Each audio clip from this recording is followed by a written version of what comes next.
jo només tinc unes paraules d'agraïment per la unitat de biblioteca de documentació, perquè acostumen a fer coses com aquestes, que és treure un autor de l'armari, en un sentit no literal, per explicar una mica quina és la seva obra, i és una forma de facilitar el coneixement per part de la gent d'aquest autor.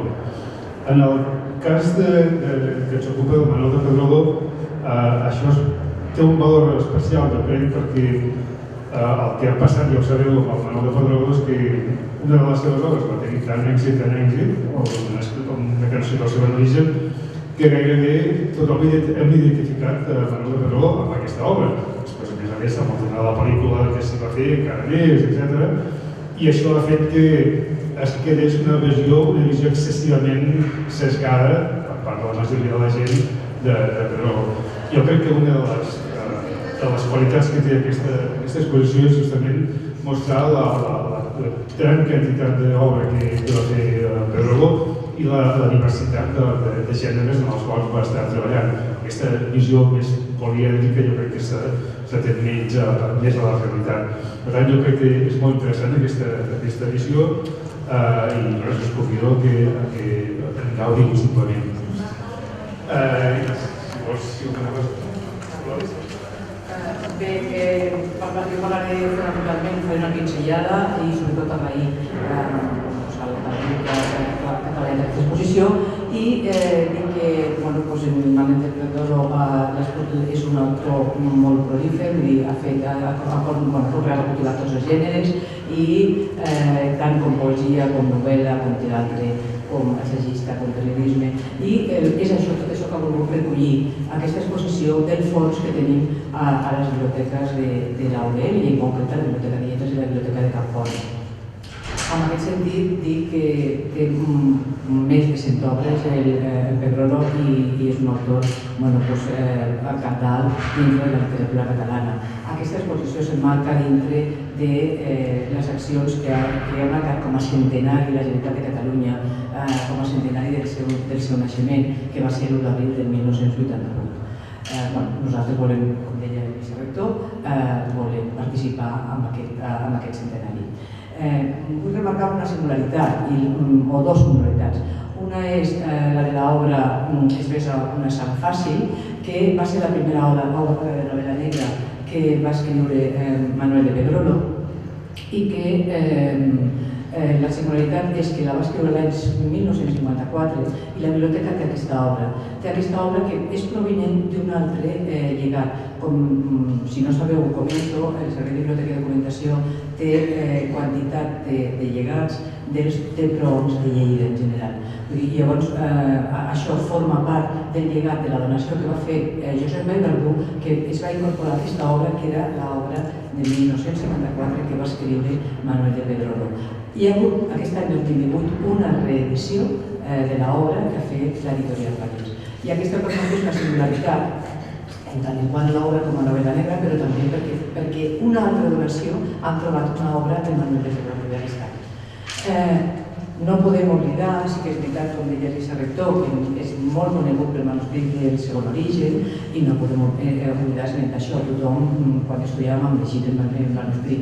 I llavors penso que és singular, que és molt important perquè el que va escriure en el seu moment, perquè el va representar en el seu moment, quan estem molt a prop del dia 8 de març, quan a feminisme per aquesta pròpia obra, i volíem esmentar aquesta singularitat també i aquesta obra. Evidentment, com la seva filla potser no és la millor, perquè és un autor, com dic, molt prolífer, però no podem oblidar-la perquè és una obra internacional que s'ha produït a diferents llengües.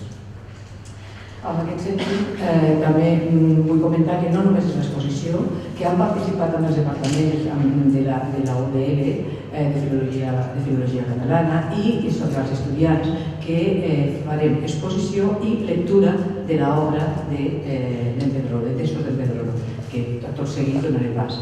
Però també vull agrair aquest grup de treball a Rosa Rosó, cap de la Biblioteca de Lletres, a Marta Alós, bibliotecària de la Biblioteca de Campont, i sobretot també a Josep Almengol, que ens ha ajudat com a servei de cultura, ens ha ajudat a muntar totes aquestes l'exposició. Agrair aquesta feina, una feina ben feta, i sense res més passem a llegir els textos de tots els nostres estudiants i que estem molt agraïts d'aquesta participació. Gràcies.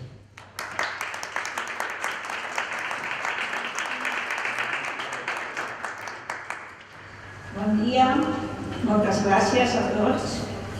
Jo començaré les lectures amb la famosa mecanoscrit del segon origen, amb l'inici, l'inquietant inici de l'obra que quasi ben sabem tots de memòria, però no per això l'he publicat. Després hi ha a continuació tot el que vulgui llegir, que digui qui és, que es presenti, que així n'avançarem més, i que digui què llegeix i per què ho llegeix si vol. Jo llegeixo aquest paràgraf perquè per mi va ser la primera novel·la de ciència-ficció que vaig llegir i la primera vegada que em vaig adonar que la Terra i tota la nostra civilització, que semblava eterna, qualsevol dia podia desaparèixer. D'acord? Començo. Quadern de la destrucció i de la salvació. L'Alba, una noia de 14 anys, verge i bruna, tornava de nord de casa seva amb un cistellet de figues negres, de coll de dama, quan s'aturà a avergonyir dos nois que pegaven a un altre i el feien caure al coll de la resclosa. I els va dir: «Què us ha fet?» I ells van contestar: «No el volem a nosaltres, perquè és negre. I si s'ofega?» I ells van arronsar les palles, eren dos nois formats en un ambient cruel, de perjudicis. I aleshores, quan l'Alba ja va deixar el cistellet per tal de llançar-se a l'aigua, sense ni treure's la roba, que només duia uns shorts i una brusa sobre la pell, el cel i la terra van començar a vibrar amb una mena de trepidació sorda que s'anava accentuant. I un dels nois, que havia alçat el cap, digué: «Mireu!» Tots tres van poder veure una gran formació de parets que s'atançava remorosament de la llunyania, i n'hi havia tants que cobrien l'horitzó. L'altre noi va dir: «Són platets voladors, tu!»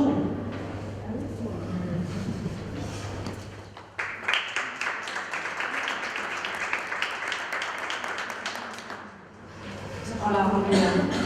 Jo continuo amb l'altre lloc que em dic Montserrarios, soc bibliotecària també con la Rosa, i jo continuaré amb un fragment del mecanoscrit de segon origen. La Rosa ha convidat a dir perquè llegia el mecanoscrit i jo crec que és dels primers llibres que vaig llegir en català i d'aquestes coses que passen a la família, la cosina gran me va passar abans que toqués llegir-ho a l'institut, no? I per això el recordo especialment. I els llavis li tremolaren amb el plor que li desencaixava la cara d'on el morrió havia lliscat. I les mans, obstinades, continuaven gratant la fusta on van anar perdent fragments d'ungla fins que la petita veu tèbia, que també plorava, lligà al seu costat. I la mare, Alba! En Didac l'havia seguida des de la resclosa. Havia recorregut com ella els carrers visitats per la mort.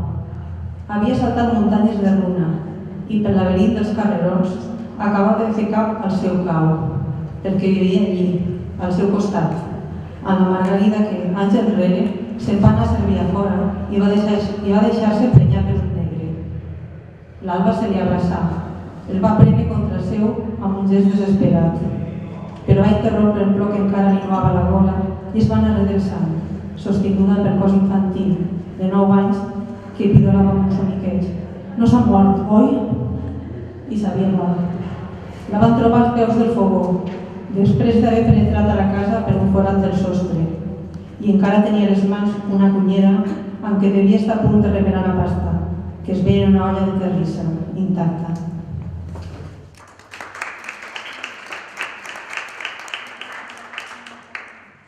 Hola, soc Esther, estudiant de doctorat, i jo la novel·la que he triat és Totes les bèsties de càrrega, que tal com va dir Carmen Arnau, la redactora del llibre Edició 62 de 1980, Totes les bèsties de càrrega de 1967, és on Pedrolo descriu simbòlicament l'opressió d'un poble aclaparat principalment per una burocràcia inhumana i absurda, però també la seva voluntat de supervivència, i ho expressa a través d'una situació asfixiant i límit, gairebé kafkiana, que l'autor reprodueix amb fredor i sense escatimar-hi cap aspecte per repulsiu que sigui.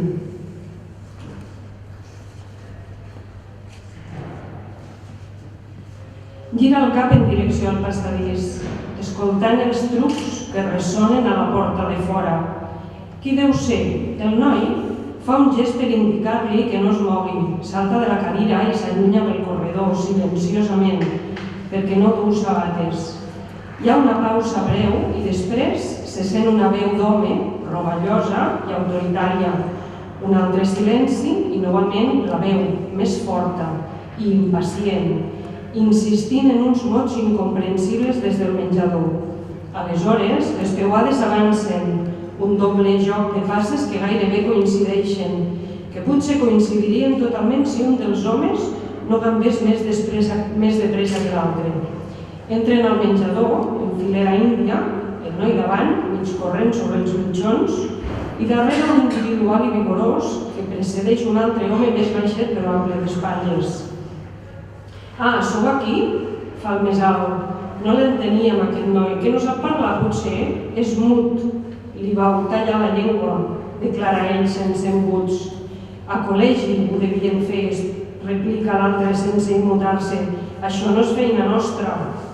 El més baix avança darrere el seu company, es treu un paper de la butxaca interior de l'americana. Us portem una convocatòria, diu, allargant l'ali. Heu d'assistir a una intervenció quirúrgica que tindrà lloc d'aquí, es consulta el rellotge, a 35 minuts. Ell projecta la cadira enrere, s'incorpora gairebé amb un salt mentre el noiet s'esmuny al seu lloc. Altra vegada, el més alt explica, no sabeu que, segons les lleis vigents, tots ciutadans tenen l'obligació de presenciar els diferents aspectes i possibilitats que ofereix l'existència? Una vegada, recalca ell. Una vegada pel cap baix, rectifica l'individu. La llei és prou explícita.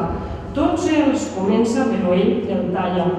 No ho repetiu, no hi ha ningú més en tot el país que sempre m'heu d'escollir. No m'agrada aquest favoritisme. No hi ha cap favoritisme, el repte de les espatlles amples. Ni en això ni en res. Escollim a l'atzar. Em fareu el favor dels vostres papers? Això fa ell butxaquejant. Veureu que fa molt poc que em van convocar, deu constar. L'altre els hi pren de les mans i tots dos s'inclinen damunt la taula per examinar-los a consciència. El noi torna a abandonar el seu lloc i per darrere seu s'esmuny cap al corredor. No diu res, declara l'home vigorós, regressant-se una mica. A l'hospital em va dir que hi posarien contrasenya, per això me'ls van demanar. Aquests no, diu l'home, esguardant-lo amb recel.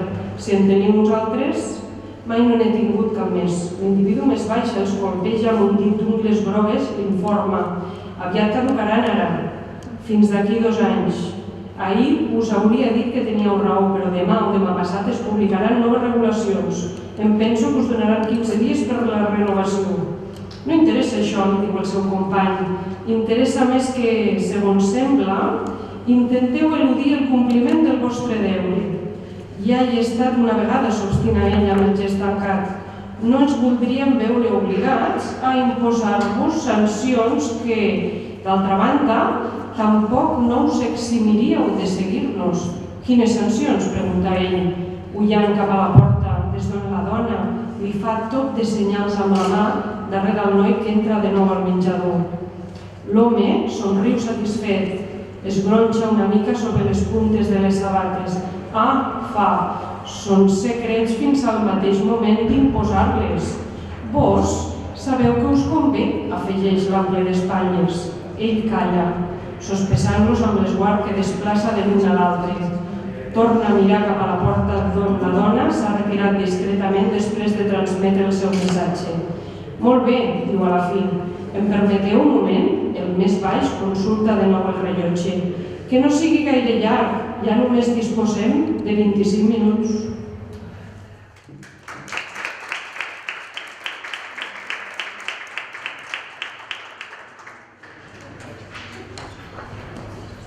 Bé, Vull comentar dues coses en relació a l'activitat de la Universitat de Lleida sobre l'obra de Pedrolo, que em sembla important.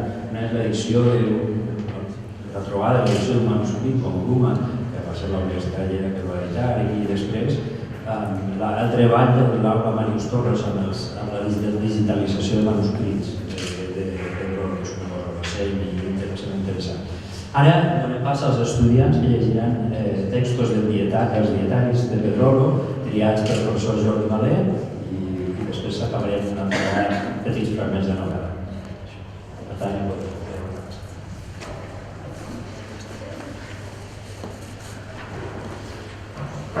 bon dia, jo em dic Mònica Buixader i us llegiré un poema.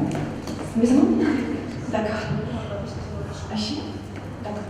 Us llegiré un poema perquè potser Pedrolo no estan conegut pels seus poemes. I vull dedicar aquesta lectura als nostres estimats presos. Pedra, roc, còdol o cantal, mesura cauta d'un silenci, pànic del desordre, fondària, potser del temps la forma lenta, en el propi ser abocada, o greu esberla en l'accident de brots en aules oblidades. Cos en els dominis vesprals, de llacs, de fonts, de rius, de mars que s'hi prolonguen en esperes. Ara circulen les històries en els atzars del teu arxiu, on hi ha enterrada la memòria de les caigudes i les aus que fan les gestes dels humans i l'ull va d'arrels de matèria, quan la pedra, el còdol o el cantal és d'un silenci a l'altre, pausa. I entre els núvols i les aigües, la veu dels anys, callada, parla. Escrit aquesta tarda amb la intenció de destinar-lo a l'àlbum o llibre de fotografies de pedres de Menorca d'Antoni Vidal.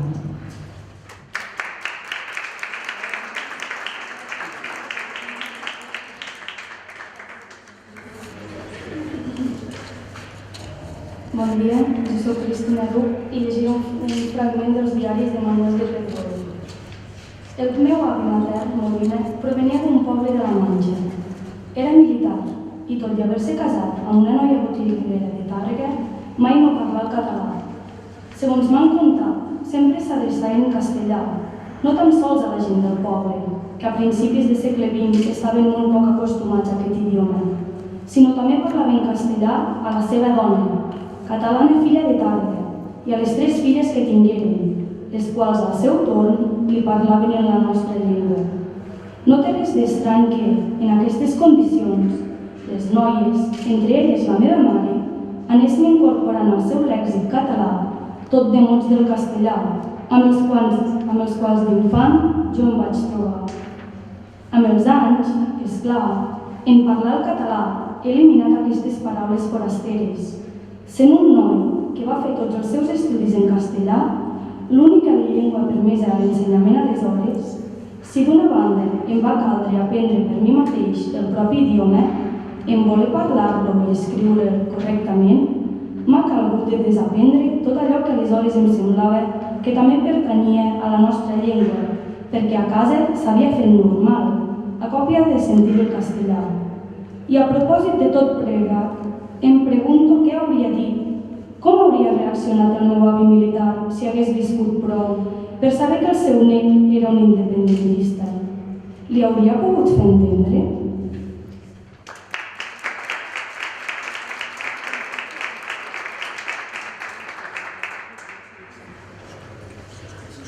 Jo em dic Laura Martín i també llegiré un fragment dels diaris de Manuel de Pedrolo. L'aniversari de l'esclat de la Guerra Civil m'ha fet retornar a la memòria el primer episodi d'aquesta guerra viscut a Tàrrega. Un escamot anarquista entrà a casa nostra i escorcollà el pis. Buscaven armes. El meu pare pertanyia al grup Acció Catalana i havia destacat sempre per la seva actitud republicana i per un catalanisme moderat. Però aquella patrulla d'anarquistes el considerava prou sospitós com per perdre 3 o 4 hores en un escorcoll que, ves per on, va donar resultat. Sí, a casa hi havia armes, 2 espases rovellades que havien estat del meu avi militar, morts ja feia un quart de segle i de l'existència de les quals ens havíem oblidat. Jo ni en sabia res. Les armes foren requisades i el capitós parlava amenaçadorament de les conseqüències que la troballa podia tenir. Però després, aquelles esposes tan perilloses foren abandonades en un racó qualsevol d'un local qualsevol, on encara continuaven en acabar-se la guerra. Perquè el meu pare va ser distingit amb aquell escorcoll, potser perquè el pis de sobre de casa el tenia llogat a un capellà sobre el qual també li formularen preguntes. Qui sap si amb la idea que podia haver-lo ajudat a amagar-se, a fugir. Fins i tot és possible que la recerca d'armes fos una excusa per assegurar-se que no li havien donat refugi. Ara, ben curiosament, entre els nois de l'escamot, 4 o 5, n'hi havia 2 de la meva generació que havien assistit als escolapis i s'havien format al costat de capellans.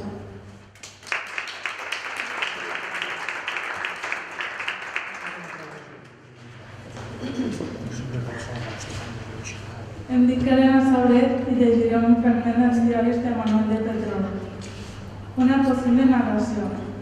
Es veien cada dia pel carrer i mai no es van dir res. Es miraven cada dia i tots dos envermellien, torbats. Tenien 15 anys i als 16 la guerra va fer que es perdessin de vista. Ella ja no tornà mai més al poble. Passats els anys, un dia, quan ja en tenien prop de 40, es van trobar casualment a ciutat i es van reconèixer a l'acte. Ella era casada i ell era casat. Van parlar-se com dos enamorats que reprenen una conversa interrompuda. Van entrar en un bar a continuar-la. Van besar-se i, quan ella et suggerí que la portés a algun lloc, van tancar-se en una cambra d'hotel i s'hi van quedar fins bon vespre. Quan es tornarem a veure? Pregunta ell, abans de separar-se. Per ell el gran del cap. Mai més, digué. Vull estimar-te sempre.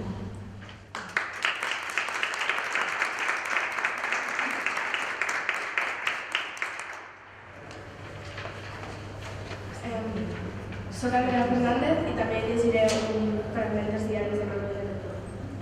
Una altra narració.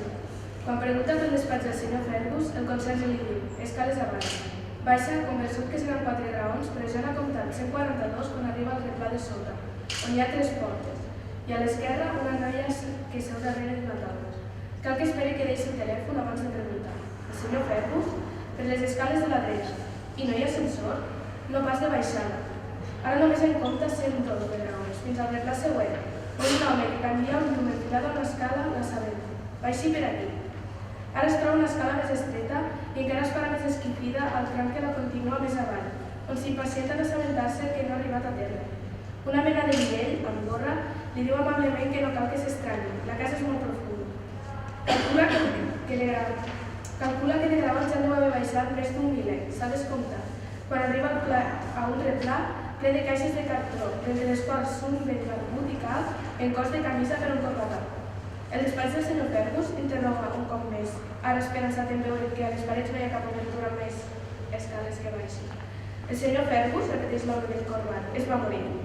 Ah, i com és que no m'ho han dit? No ho diuen mai, és que se l'estimaven molt, sap? I què hi té a veure això? Li mantenen el dol, aclareix el vell. I com que el senyor Fergus era un home molt bromista, el nostre protagonista gira cua i sense fer més preguntes se les emprèn escales avall, escales amunt, ja que tampoc no hi ha ascensor de pujar. Tardarà prop de 2 hores a arribar dalt de tot, però cal dir que pel camí s'ha entretingut a escanyar el videll, l'home dels llums, la secretària i ara li toca al conserge, que també som.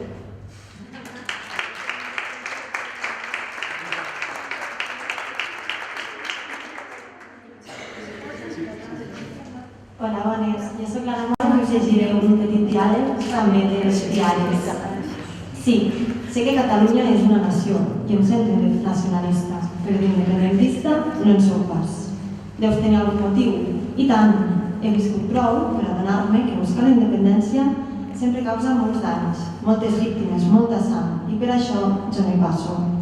Em refereixo, suposo, a moviments guerrillers, atemptats i violències de tota mena, exacte. I també t'oposaries a un moviment de reivindicació pacífic? Això és utòpic, però t'hi oposaries? No, aquest no. Llavors, censures només unes vies, no la finalitat. Esclar, ho veus com sí que ho ets, d'independentista.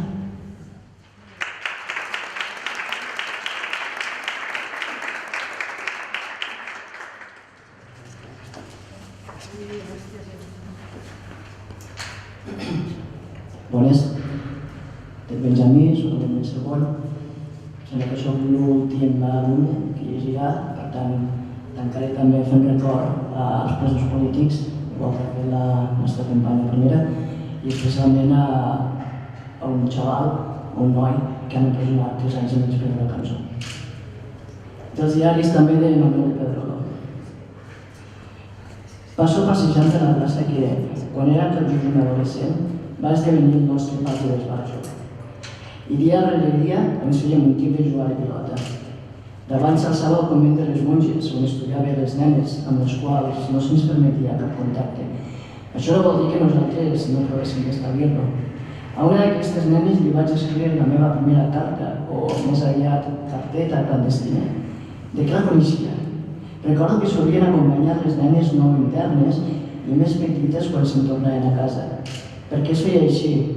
Anaven en formació, recorrent els carrers de la població i les deixaven a cada casa, fins que ja no quedava cap i l'acompanyant se'n tornava al convent. Amb els nois es procedia exactament. Devien tenir por que ens perdessin pel camí. La carteta que li vaig enviar em tornà, no pas físicament, sinó en forma de comentaris que em van arribar a les meves orelles. O bé la noia la llegia a algunes companyes, o bé fou interceptada per alguna monja que després en parla. Crec més versemblant, però, la primera suposició. El fet és que fou públicament conegut que havia demanat una cita a la col·legiada. Mai no va contestar-me, i mai no vaig arribar a parlar-hi. Ens miràvem només quan ella passava amb les altres nenes. Una cosa que no puc recordar de cap de les maneres i que m'intriga, com ho vaig fer per assegurar-me que la carta li arribaria? No vaig pas dur-la a correus, ni ho havia pogut fer perquè no sabia el seu nom i la seva adreça. Vaig servir-me potser de l'única noia que jo coneixia i que també anava a les monges? Ho dubto. Era una petita beata que no hauria pas volgut fer-se còmplice d'aquells amors. Seria curiós saber per quins mitjans, probablement complicadíssims, la missiva s'obri camí fins a les mans i els ulls de la noieta.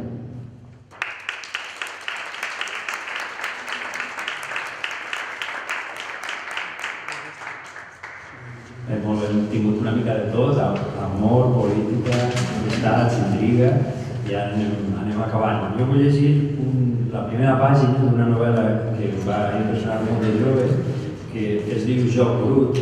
Era una novel·la policíaca, però que tenia alguna cosa més, que en aquell moment a mi, jovenet, doncs jo no havia vist mai, no m'havia trobat mai. Després de gran, molts de vosaltres t'haureu vist aquella pel·lícula que es diu Instint Bàsic, i que es va posar de moda allò del thriller eròtic, de les novel·les d'intriga amb tocs erotisme. Bé, doncs això, Pedrolo, jo ho feia als anys 60, amb una novel·la que deu començar impactant, sobretot si ets jove, per la senzillesa, al mateix temps per aquesta barreja d'intriga i d'erotisme. La pàgina, ja no acaba, ja dic. Si no hagués estat per les seues cames, no hauria passat res. O potser sí, però li hauria passat alguna altra. Jo ho havia llegit al diari. S'havia assegut al banc de davant de la parada de l'autobús i amb una cama sobre l'altra s'espolsava una sabata on devia haver-li entrat una mica de sorra de l'avinguda. Mai no havia vist unes cames tan meravelloses, ni uns genolls tan bonics. Després, quan va aixecar-se, vaig comprovar que no m'havia equivocat. Duia una faldilla curta, més aviat cenyida, i el cos era digne de les extremitats que mostrava tan generosament. El ventre era llis, d'adolescent, i això posava més en relleu les anques arrodonides que després de perllongar unes buixes que s'endevinaven llargues i nervioses, morien en una cintura breva. Més amunt, les cines s'inflaven la brusa blanca que contrastava amb el seu rostre dur, il·luminat per uns ulls immensos i maliciosos. Devia quedar-me embadalit, però ella no em va somriure fins al moment que l'autobús arribava. Vaig pujar-li darrere seu i els ulls fits en una nuca aborrissolada sota els cabells curosament despentinats, com s'estirava. Vam quedar-nos l'un al costat de l'altre, drets, perquè el vehicle anava ple, i sense aquella frenada brusca que la projectà contra meu, potser encara me n'hauria sortit sense dany, perquè la veritat és que no sabia com adreçar-li la paraula, ni impressionar-la. El cos s'aplanà contra el meu pit i mig girant-se, digué, perdoni. Estava fet encarar-me amb la gent. La meva darrera col·locació a l'Agència d'Orientació Publicitària l'havia aconseguida precisament perquè en Sorribes, l'amo, opinava que sabia manifestar-me amb desenvoltura, que inspirava confiança, però ara tot això semblava no servir de res. I vaig balbucejar. No té importància. Sortosament, el conductor devia estar a favor meu, perquè un parell de travessies més amunt gairebé va haver de pujar la vorera per evitar una camioneta, les maniobres de la qual no havia sabut preveure a temps. Aleshores, jo ja m'havia refet una mica.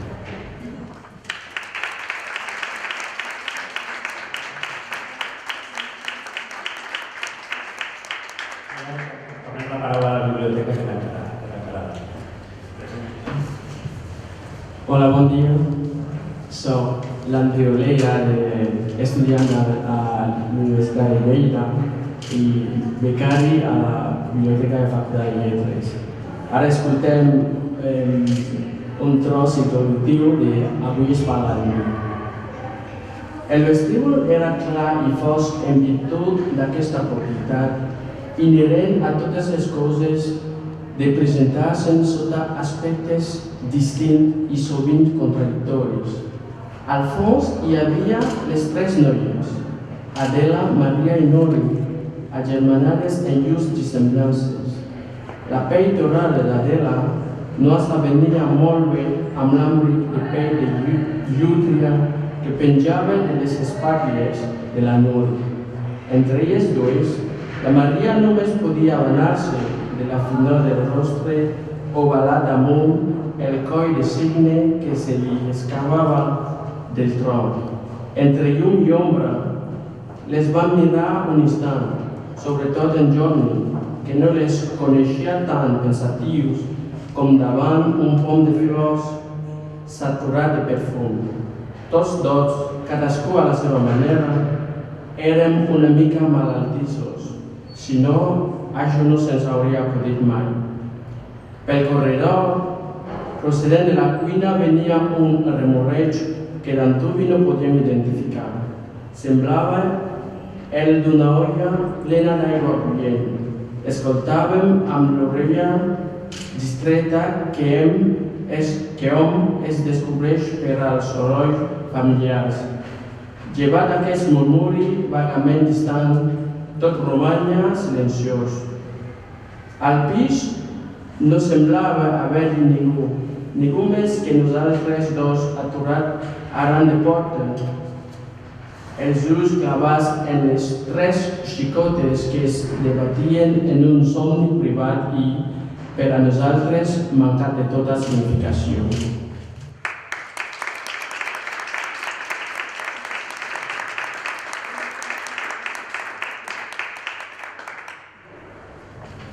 Bé, acabem ja l'acte.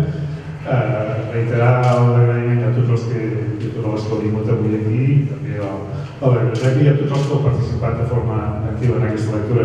Probablement el millor, jo crec, homenatge que es pot fer sempre en qualsevol escriptor és llegir-lo. Per tant, jo us convido a que llegiu Manuel de Pedrolo.